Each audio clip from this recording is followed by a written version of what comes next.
Hello friends, तर स्वागत आहे तुमचं आपल्या आजच्या नवीन व्हिडिओमध्ये।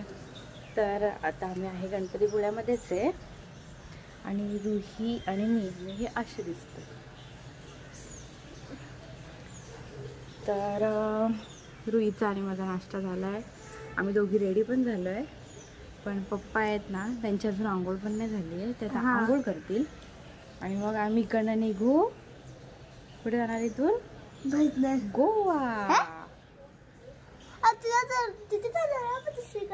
हाँ सॉरी, आम्ही आता इथून पहिला प्राचीन कोकण बघायला जाणार आहे। काल आम्ही गेलो होतो तर त्यांचा टायमिंग संपलेला होता, तर तो बंद झालेला। मग आता आम्ही तिथे जाऊ पहिला आणि तिकडनं मग तर तुम्ही कंटिन्यू ब्लॉग बघत राहा। Stay tune, bye bye. आपण या हॉटेलमध्ये राहिलेलो होतो, मस्त आहे। सो चलो गाइस, चलो।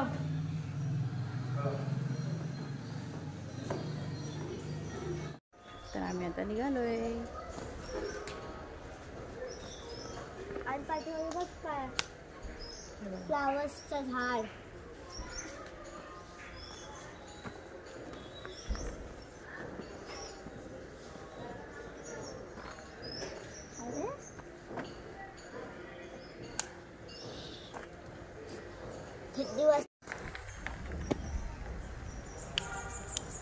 भाऊ गाडी येते बाजू।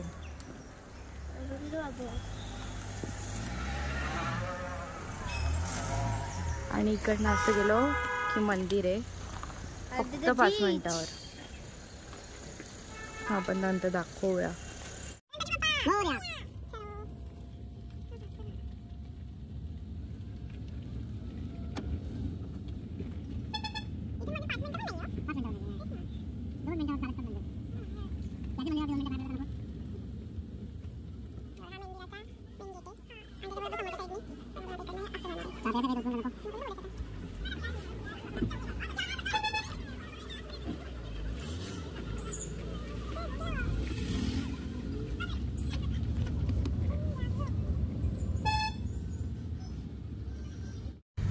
आपण आता परत पोहोचलोय प्राचीन कोकण आणि अशा तऱ्हेने परत एकदा गाडी लावायला जागा नाही आहे ना। हां,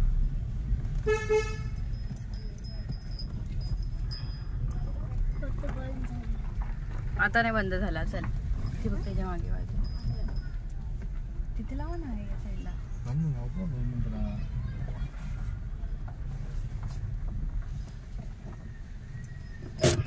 बॅग घेऊ।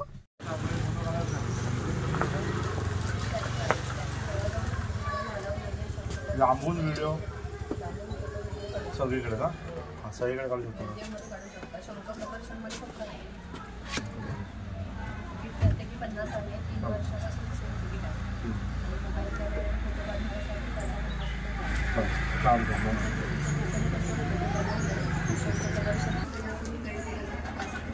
चालेल, तुमची 3 आणि सो ही अशी एंट्री आहे।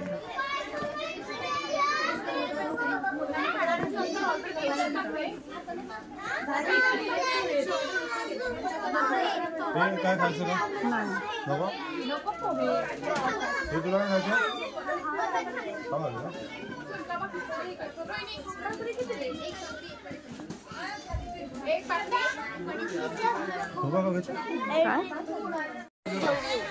ठीक आहे, जा तिकडे, पप्पा सोबत जा तू।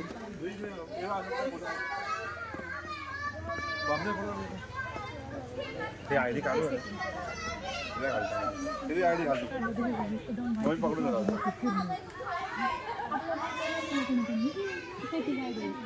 रू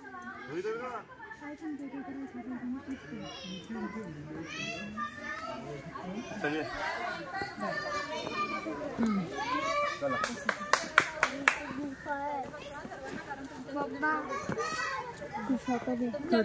फोटो काढणार आहे त्याने आयडी गळ्यामध्ये घाला आणि जातानाच फोटो काढत चला, एक्झिटचा रस्ता वेगळा असेल।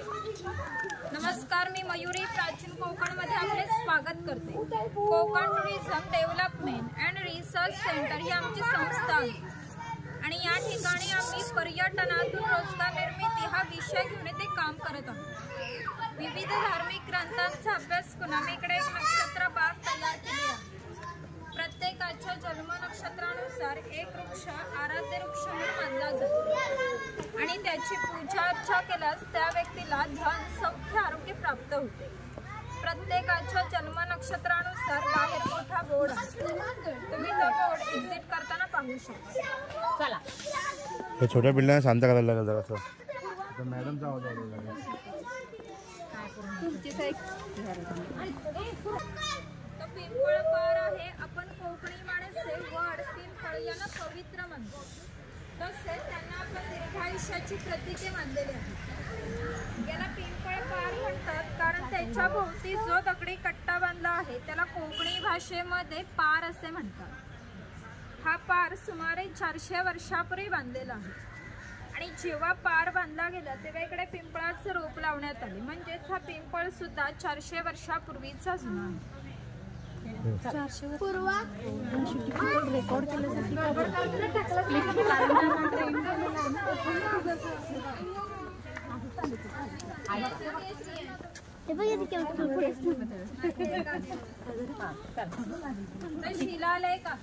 शिलालेखावर लिहिलेली कविता कवी माधव यांनी 100 वर्षापूर्वी लिहिली.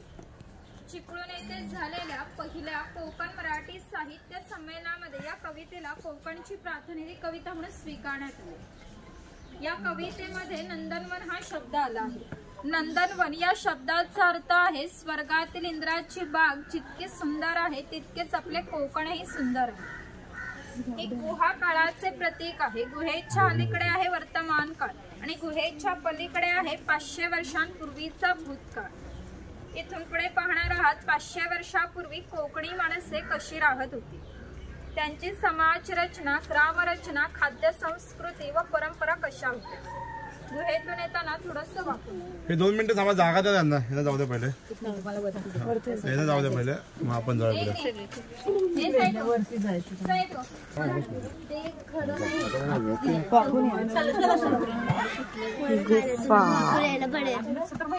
तुझं वाटलीच आहे. चल पुढे. चला चला चला.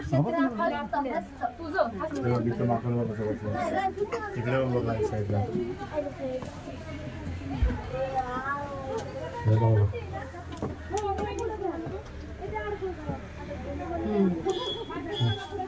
ते दिसतोय. चल चल चल. कुठे राहिलास? चल चल ना.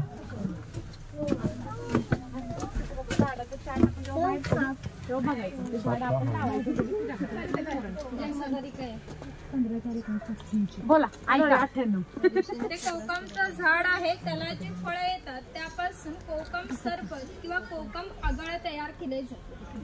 त्याच्या फळांच्या सालीपासून कोकम तयार केले जाते. त्याच्या बियांपासून तेल तयार केले जाते. त्या तेलाचा उपयोग कैलास जीवन सारख्या क्रीम मध्ये केला जातो. इकडे अजगरचा स्टॅच्यू दाखवला. आजगर होते इथं आधी. चला.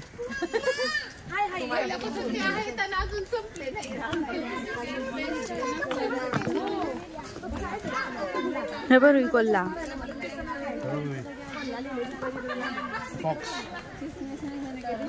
हा एक पप्पा आणि एक रुई. ही एक रुई आणि एक पप्पा. फॉक्स. यार तरच बोलतो. बकुळीचं झाड आहे. आपल्या पुराणामध्ये त्यांचा असा उल्लेख आलेला आहे की हजारो वर्षापूर्वी भगवान परशुराम त्याने संपूर्ण पृथ्वी जिंकून घेतली आणि जिंकून घेतलेली पृथ्वी त्याने दान केली. दान केलेली कोणतीही गोष्ट आपण स्वतःसाठी वापरत नाही, परंतु त्यांना राहण्यासाठी भूमी आवश्यक होती. आपण ज्या ठिकाणी उभे आहोत त्या ठिकाणी हजारो वर्षापूर्वी समुद्र होता. त्यांनी त्याच्याशी युद्ध केलं आणि त्याला 40 ते 50 किलोमीटर पाठीमागे ढकलले. आणि या सुंदर कोकण प्रदेशाची निर्मिती केली. म्हणून या कोकण प्रदेशाला परशुराम भूमी असे म्हणतात. कोकणामध्ये लाल रंगाचा जांभा नावाचा दगड जांभ्या दगडाचा हा जो पक्का रोड बांधला आहे त्याला कोकणी भाषेमध्ये पाखाडी असे म्हणतात. ही पाखाडी सुमारे 400 वर्षापूर्वी बांधली गेली. त्यावेळी ती गणपतीच्या देवळापर्यंत होती. काळाच्या ओघात नष्ट झाली. आज ती फक्त आपल्या प्राचीन कोकणमध्ये शिल्लक राहिली पाहायला मिळते. पूर्वी सामान्यपणे अशा पाखाड्या ग्रामदेवतेकडे जाण्यासाठी बांधल्या जात असत. आपण सुद्धा या पाखाडीने प्राचीन कोकणमध्ये ग्रामदेवतेकडे जाऊ.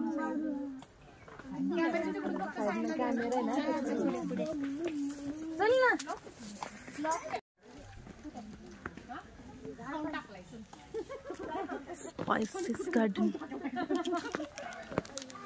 वनवासी आहे. कोकणातील दुर्गम पर्वतामध्ये वनवासी लोक राहत असत. त्यामध्ये भिल्ल व कातकरी जातींचा समावेश आला होता. त्यातील कातकरी समाज या ठिकाणी आम्ही दाखवला.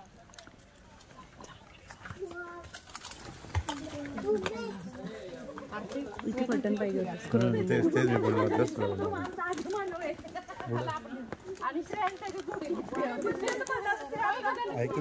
तिला बघा का पडेल. डुक्कर मारलं पाहिजे डुक्कर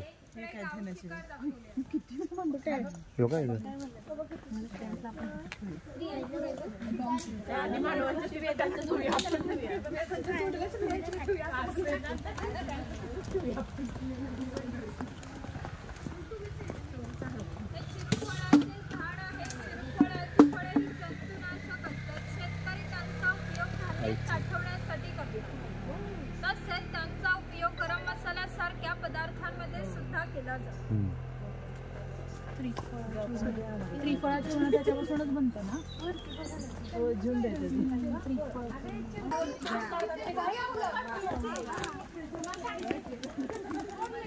साडी घेऊन आलाय.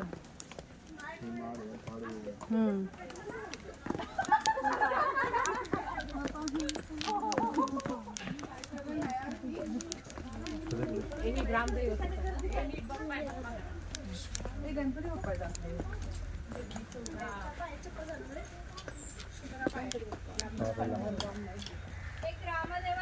मंदिर आहे. पूर्वी धार्मिक संस्था गाव नियंत्रित करत असत. गावातील गावकरी येथे एकत्र येत असत. गावातील 2 व्यक्तींची भांडणे झाली तर सर्व नागरिकांना गाव प्रमुख त्यांच्यासोबत न्यायदान करत असत. गावातील सार्वजनिक कामे जशी पाखाड्या बांधणे, लाकडी संख बांधणे अशी कामे कोणी, कोठे व कधी करायची याविषयीचा निर्णय गावकरी येथे बसूनच घेत असतात. आणखी एक महत्त्वाचे वैशिष्ट्य म्हणजे जगभर अशी प्रथा आहे की प्रत्येक जाती धर्माचे लोक आपापल्या देवाकडे जातात, देवाचं दर्शन घेतात. आपण कोकणी माणसे सुद्धा वर्षभर देवळात जाऊन देवाचं दर्शन घेतो. पण जेव्हा आपल्याकडे शिमग्याचा सण असतो तेव्हा ही देव या पालखीमध्ये बसून प्रत्येकाच्या घरोघरी नेली जाते. म्हणजेच कोकणी माणूस आणि देव यांचं नातं इतक्या जवळचं आहे की आपल्या एकमेकांकडे जाणंही नसतं. या देवीचं नाव वाघजाई आहे. हे नाव मी जाणीवपूर्वक ठेवलं. असं म्हणतात की ज्या निसर्गामध्ये वाघ आहे तो निसर्ग समृद्ध असतो. 500 वर्षापूर्वीचा निसर्ग सुद्धा असा समृद्ध होता. त्याला आमच्या भावविश्वामध्ये दैवत्वाचं स्थान आहे. आपण कोकणी माणसे वड, पिंपळ, सापनाग यांची पूजा करतो.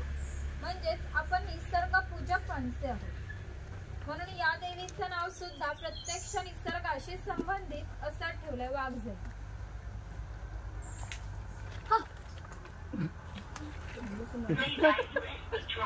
गाराने लावतोय. सर्वांनी हात जोडायचा नव्हे महाराज.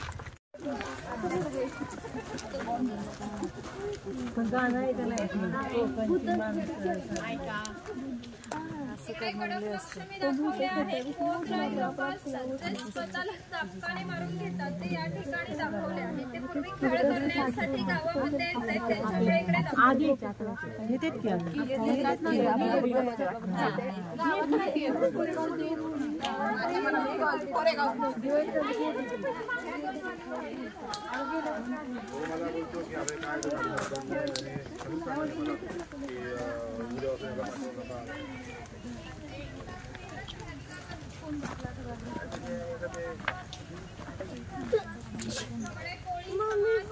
कोळी समाजाची लोक समुद्राच्या इतकी जवळ राहतात की समुद्राच्या भरतीचे पाणी त्यांच्या घराला लागून एवढी मोठी होडी घेऊन हे कोळी लोक 8-10 तास खोलवर समुद्रामध्ये मासेमारी करतात.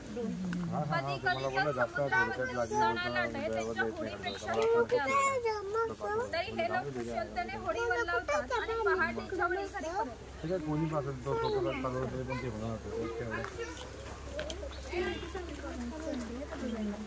काय काय जिम्मेदारी काय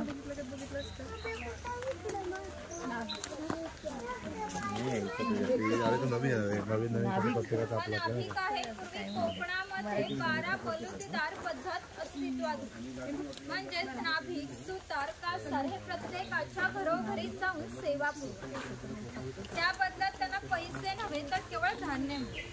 म्हणजेच एका नाभिकाला एका कुटुंबातील पुरुषाचे घरी जाऊन केस व दाढी करण्यासाठी वर्षभरासाठी 4 पायली म्हणजे हाताचे 8 किलो धान्य मिळत असते. एवढ्या अल्प मोबदल्यात ही लोक समाजाची सेवा करत असतात. आमच्या नाभिकाविषयी आणखी थोडा मजेशीर वर्ण आमच्या लोकसाहित्यामध्ये आढळतो. असं म्हणतात की गावातील प्रत्येक गोष्ट नाभिकाला माहित असते आणि नाभिकाला माहित असलेली प्रत्येक गोष्ट गावभर होती. आता तुम्ही आला ही गोष्ट ज्या अर्थी नाभिकाला समजली त्या अर्थी ती पुन्हा गावाला समजली. आमचं सगळं गाव तुमच्या स्वागतासाठी उत्सुक आहे. प्रथेप्रमाणे आपण आधी खोतांच्या घरी जाऊ मग फटका चला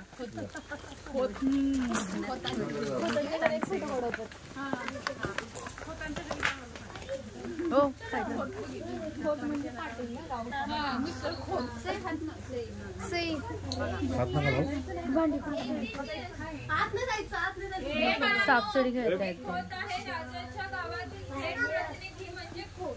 धार्मिक व राजकीय बाबतीत पहिला मान खोतांचा असतो. खोत गावचे प्रमुख असतात. गावात न्यायदान करणे, महसूल गोळा करणे, कायदा व सुव्यवस्था सांभाळणे इत्यादी कामे खोतांची असतात. ती खोतांची बायको आहे. कोकणी स्त्रिया सुंदर होते, शूरही होत्या, परंतु त्यांना स्वातंत्र्य नव्हते. माझघराचं उंबरठाही त्यांच्यासाठी मर्यादा होती. ती खोतांची 2 मुले आहेत. ते आपला परंपरागत खेळ सोंगट्या खेळत आहेत. हाच खेळ महाभारतात धर्मराज आणि दुर्योधन यांच्यामध्ये दिवदिया नावाने खेळला गेला. हस्तिदंती हास्य असतात व शंखांच्या कवड्या असतात. त्या टाकून विशिष्ट प्रकारचे दान मागितले जाते व त्यानुसार सोंगट्या पुढे मागे सरकवून हा खेळ खेळला जातो. जर खेळणारे कस्ती असते तर हा खेळ 1 ते 2 रात्र सहज रंगत असे. इतका मजेशीर खेळ. घराची रचना पहा. खोतच्या उंचवट्यावर बसते त्याला ओटी म्हणतात. गावातील मान्यवर लोक ओटीवर बसत असतात. समोर आहे ती पडवी. सर्वसामान्यांनी पडवीला बसायची. खोतांच्या उजव्या बाजूला आहे देवघर. खोतांच्या डाव्या बाजूला स्वयंपाकघर. खोतांच्या मागे आहे माझघर म्हणजे पूर्वीची बेडरूम. घराचे छप्पर पहा. वरती छोटे छप्पर, मध्ये गॅप, त्याखाली मोठे छप्पर. कोकणात उष्णता फार असते त्यामुळे घरातील उष्ण हवा सतत त्या गॅप मधून बाहेर जाते व बाहेरील थंड हवा तिची जागा घेते. त्यामुळे घरातील वातावरण नेहमी थंड राहते. घरात समोर अंगण आहे. अंगणामध्ये तुळस आहे. अंगण हे कोकणी घरांचे वैशिष्ट्य आहे. इकडे अडकिते आहे. सुपारी कातण्यासाठी वापरतात.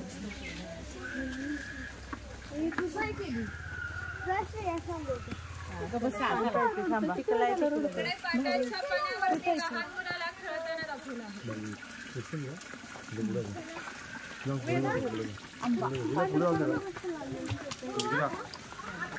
बाळामा सांगितलं बाळामान ते करायला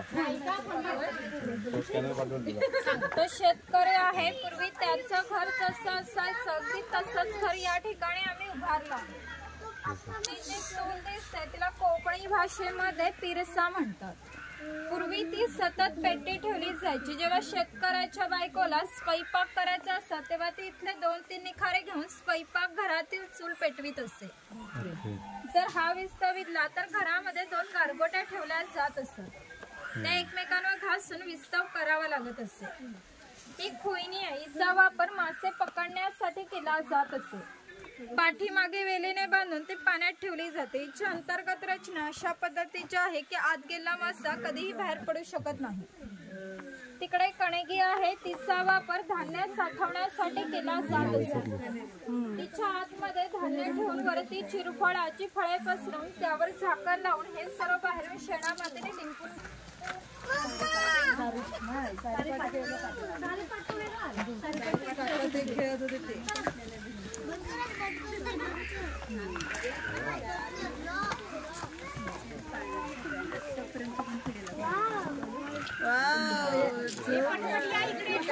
बसायचं ती पडेल. चल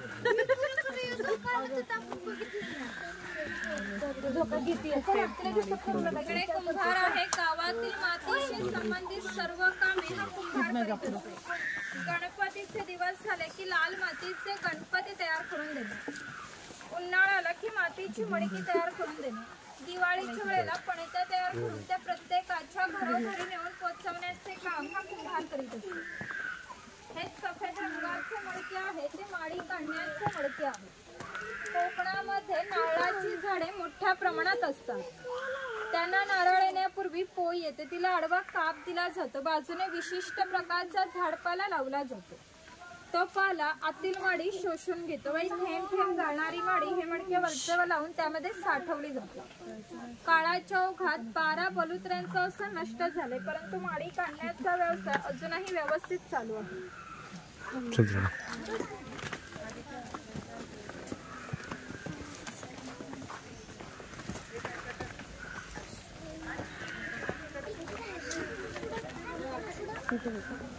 मी मम्मीला नाव सांगितलं जोई तुझं लय चाललंय. घरी बांधू आपण. गावातील महिलांना लागणारे दागिने व विविध देवतांना लागणारे दागिने बनवून देण्याचे काम हा सोनार करीत असते. त्याच्या या अप्रतिम कलाकुसरीमुळे या दागिन्यांना जगभर मागणी होती. शिमगा, नवरात्र व अन्य वेळी ग्रामदेवतेला दागिने घालण्याचा माने सोनार असतो.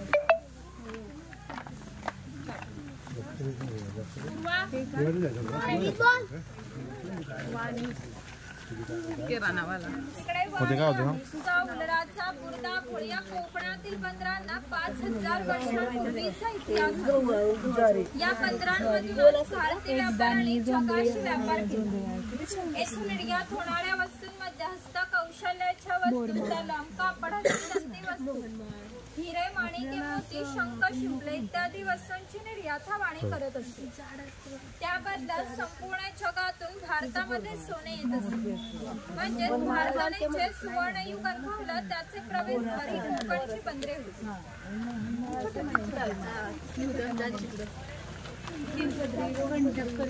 इतके काय काय काय प्रकार आहेत ते जुने दागिन्यांचे. ठुशी, वजंती,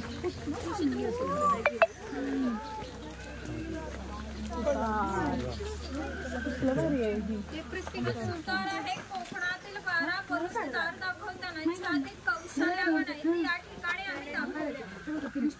त्यापैकी हा सुतार आहे. सुताराचे खरे काम शेतकऱ्याला लागणारी लाकडी अवजारे बनवणे. हा सावंतवाडीचा सुतार आहे. सावंतवाडीतील लोकांचे लाकडावरील कोरीव काम जगप्रसिद्ध आहे. त्यांच्या काही हस्तकौशल्याच्या वस्तू तुम्हाला आमच्या हस्तकला विक्री केंद्रामध्ये पाहायला मिळतील.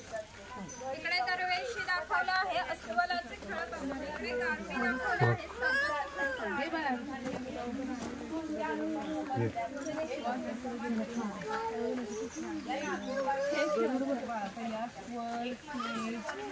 लोहार आहे. शेतकऱ्याला लागणारे अवजारे बनवून देण्याचे काम लोहार करीत असते. उदाहरणार्थ कोयता, कुऱ्हाड, नागराचे फळ इत्यादी.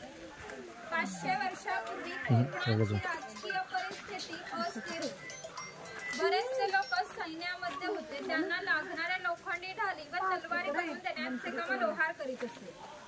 याचे वैशिष्ट्य म्हणजे अजूनही कोकणातील खोत व मराठा यांच्याकडे काहीशे वर्षांपूर्वी करत यामध्ये सुके खोबरे घातले जाते. लाकूड आहे त्याला कोकणी भाषेमध्ये लाट असे म्हणतात. ही लाट या आडव्या लाकडाला अशा तऱ्हेने बांधली जाते की जेणेकुलाट उभी राहते.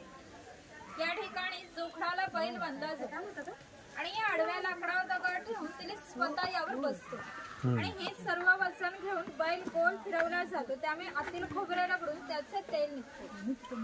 हे तेल भरून काढायचं असेल तर प्रथम जोखडाचे बैल सोडायचे. जोखड बाजूला केले जाते. आडवे लाकूड बाजूला करून लाड बाजूला केली जाते व आतील तेल भरून काढले जाते. पुन्हा नवीन तेल पाडायचं असेल तर पुन्हा सगळं क्रमवार सोडून नवीन तेल पाडले जात असते. म्हणजेच पूर्वी त्याला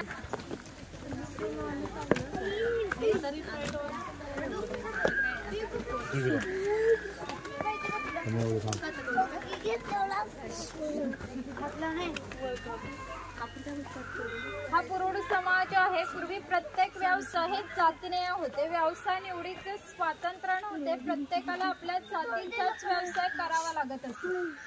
बांबूच्या वस्तू बनवण्याचे काम हा पुरुड करीत असे. हे सूप आहे.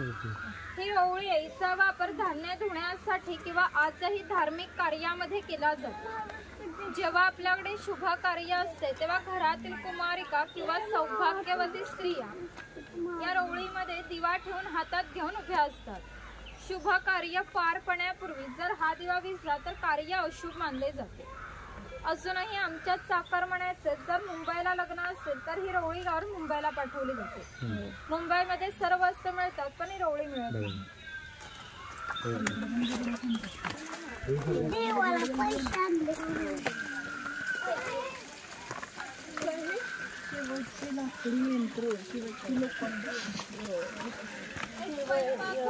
प्रत्येक समाजाची स्वतंत्र अशी खाद्य संस्कृती असते. कोणत्याही दोन समाजाच्या खाद्य संस्कृत्या समान होत्या. कोकणी माणसांची चविष्ट अशी खाद्य संस्कृती आहे. आपण कोकणी माणसे जेवणामध्ये भात व मासे मोठ्या प्रमाणात खातो. कोकणात येऊन माशाची आमटी, उकडीचे मोदक, भाजणीचे वडे न खाणे म्हणजे कोकण ना अनुभवल्यासारखे आहे. पूर्वी घरामध्ये दगड मातीच्या वस्तू असतात. या चाळणीवर केळीचे पान ठेवून त्यावर मोदक ठेवले जातात. झाकण लावून मोदक पात्र चुलीवर ठेवले जाते. आतील मोदक शिजून निघतात. हे पुरण यंत्र आहे. यामध्ये शिजवलेली डाळ घातली जाते व हे रॉड दोन्ही बाजूने उलट सुलट फिरवले जातात. आतील डाळ वाटून निघते. याच्या गोड पुरणपोळ्या बनवल्या जातात. तो टिफिन बॉक्स आहे. वरती पाण्याचा तांबे आहे. खाली 3 डबे आहेत. 2 बाजूला 2 चमचे आहेत. दोन्ही बाजूने लॉक केलेला आहे. बाजूला चहाची किटली आहे. इकडे लाकडी चमच आहेत आणि ही दगडी खळा. यामध्ये पूर्वी भाताचे पोहे काढले जात असत.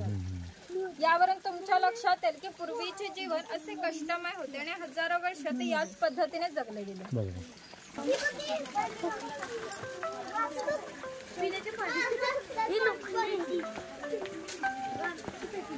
हेलो मावरो हाँ बोले. हेलो हाँ बोले बोले ना. हेलो हेलो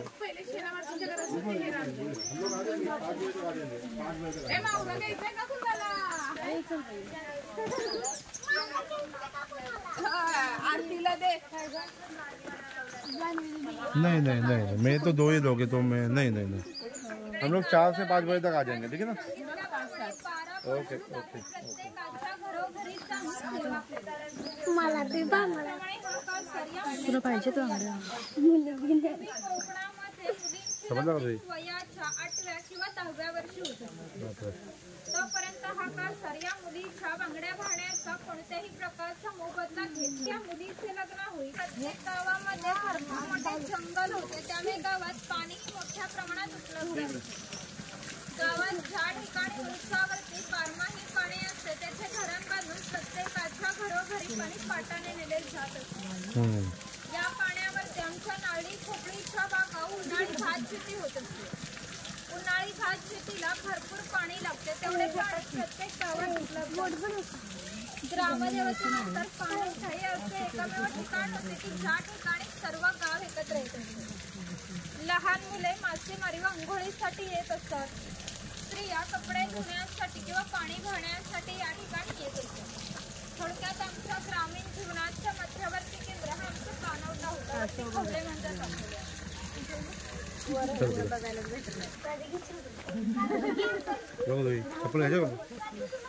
हा चर्मकार आहे. चामड्याच्या वस्तू बनवून देण्याचे काम चर्मकार करीत असते. याच्या जोडीला आणखी एक प्रसंग सांगून 500 वर्षापूर्वी इथून 80 किलोमीटर अंतरावर मार्लेश्वर नावाचं देवस्थान. एका पर्वतामध्ये एक मोठी गुहा आहे. त्या गुहेमध्ये शंकराची पिंडी आहे. आणि त्या गुहेमध्ये जिवंत साप आहे. जर कोणाला बोलायचं असेल तर त्याने पुढे ज्यांना कोणाला बोलायचं असेल त्याने पुढे लोक वाईट मार्गाने वागू लागले. त्यामुळे शंकरांचे पावित्र्य कमी होऊ लागले. शंकरांना ते मान्य होणे शक्य नव्हते. त्याने ते गाव सोडून जाण्याचा निर्णय घेतला. मकर संक्रांतीच्या आदल्या रात्री ते गावाबाहेर पडले. गावाबाहेर एक चर्मकाराचे घर होते. हा चर्मकार गरीब पण श्रद्धाळू आणि नीतिवान होता. शंकराने कोणत्याही जातीपातीचा विचार न करता चर्मकाराला मशाल दाखवण्याची विनंती केली. चर्मकाराने सुद्धा अतिथी देवो भव समजून मशाल दाखवण्यास सुरुवात केली. शंकराने आज ज्या ठिकाणी मार्लेश्वर आहे त्या ठिकाणी गेल्यावर आपले खरे रूप प्रकट केले. पण चर्मकाराला दर्शन दिले आणि सांगितले की इथून पुढे मी याच ठिकाणी राहणार. या गोष्टीला आज जवळजवळ 500 वर्ष होऊन गेली. परंतु दरवर्षी मकर संक्रांतीच्या आदल्या रात्री शंकरांची मूळ गावातून पालखी निघते. तिला मशाल दाखवण्याचे काम चर्मकाराचा आजचा वंशज करतो. म्हणजेच मार्लेश्वर असे देवस्थान आहे की येथे कोणत्याही प्रकारचा जातीभेद मानला जात नाही.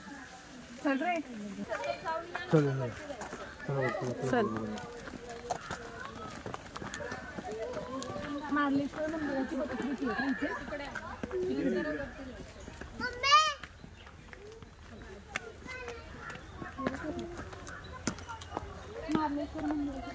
इथे मार्लेश्वर मंदिराची प्रतिकृती आहे.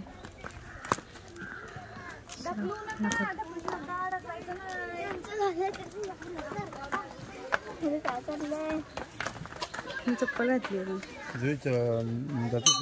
शूज काढ घातले नको.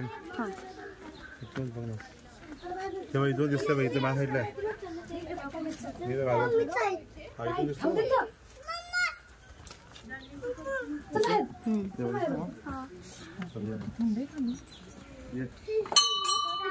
पैसे दिलं का बरं झालं. आता देव खाऊ चालेल. चल तुला डोंगर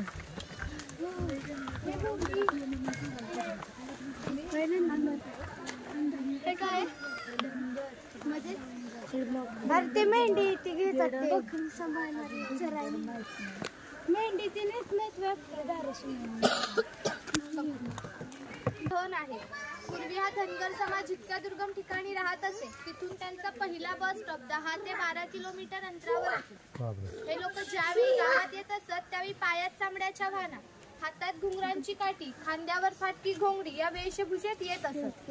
असे असले तरी प्रत्येक धनगर 100 ते 125 गाई, 5 ते 25 म्हशी यांचा मालक असे. प्रत्येक गाई म्हशींची किंमत 8 ते 10 हजारांमध्ये असते. या सर्वांची जर विक्री करायची म्हटली तर काही लाखांमध्ये जाते. इतक्या धनसंपत्तीचा मालक हा धनगर होता. कोकणी लोकांची राहणी साधी असल्याने त्यांची राहणी सुद्धा साधीच होती. इथे बकरीची गोठी आहे. जंगली श्वापदांपासून संरक्षण होण्यासाठी ती उंचावरती बांधली आहे. तिच्या आतमध्ये 2 बांबूंच्या मध्ये फट असते, कारण त्यांनी केलेला मैला त्यातून खाली पडत असे. छपराची रचना जरी ओबडधोबड दिसत असली, कितीही पाऊस आला तरी पावसाचे पाणी आतमध्ये जात नाही. आता पहिले हे जातात तोपर्यंत आपण फोटो काढू. चल जा तुम्ही पटकन मुखोटे घाला जा. मी एक फोटो क्लिक करते तुमचा.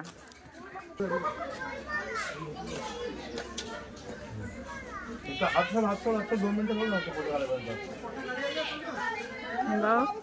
2 मिनिटं नको असू दे, काही नाही होऊ दे, फोटो काढू दे.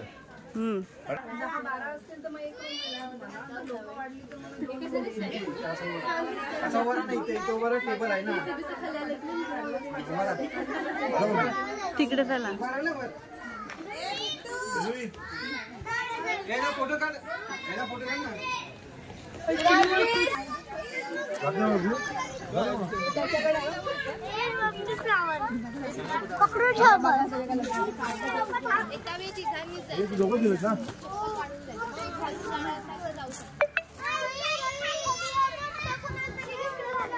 कशासाठी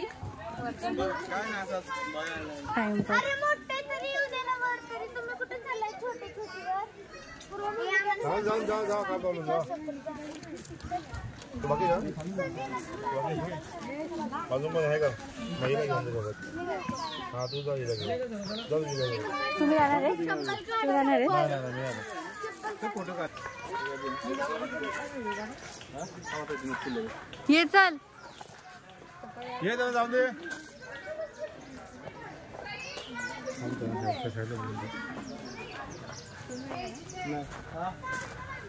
ये चल लवकर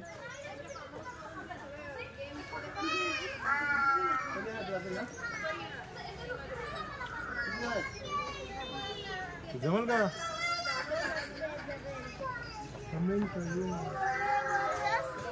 ये चल तू चल जाऊ दे चल तू जाते म्हणून ना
परत वरती यायचं खायला हा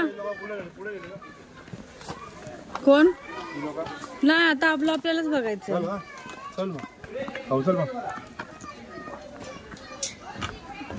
चला कोकणी नाश्ता करूया धमे चाल ना पटकन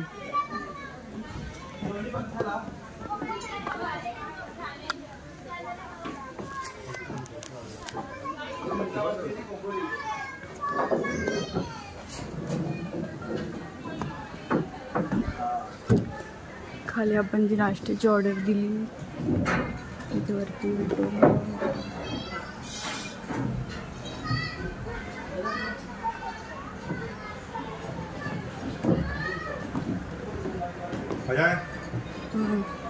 मस्त वाटलं वरतं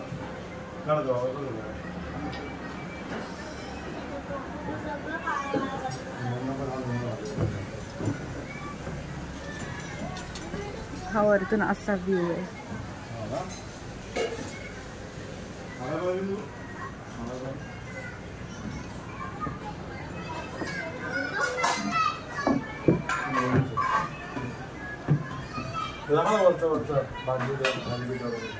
खाली त्याचं त्यांचं किचन इथून नाही दिसणार हा ओके पहिले गरम गरम हे काय काय म्हणतात झुमका भाकर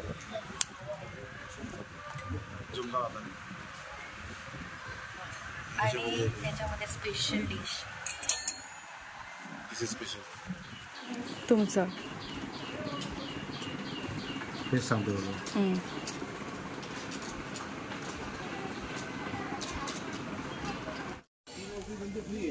फ्रीमध्ये आपण इंजिन क्लीन करू शकतो बाकी वायरिंग बिरिंगचं काय क्लीन नाही होणार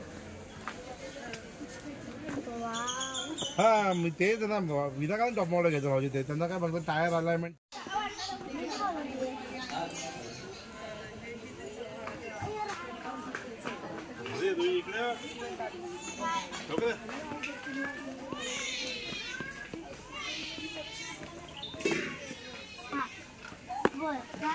आपल्या ड्रॉइंगला किती मस्त म्हणजे हात लावू. येईल का तुला येईल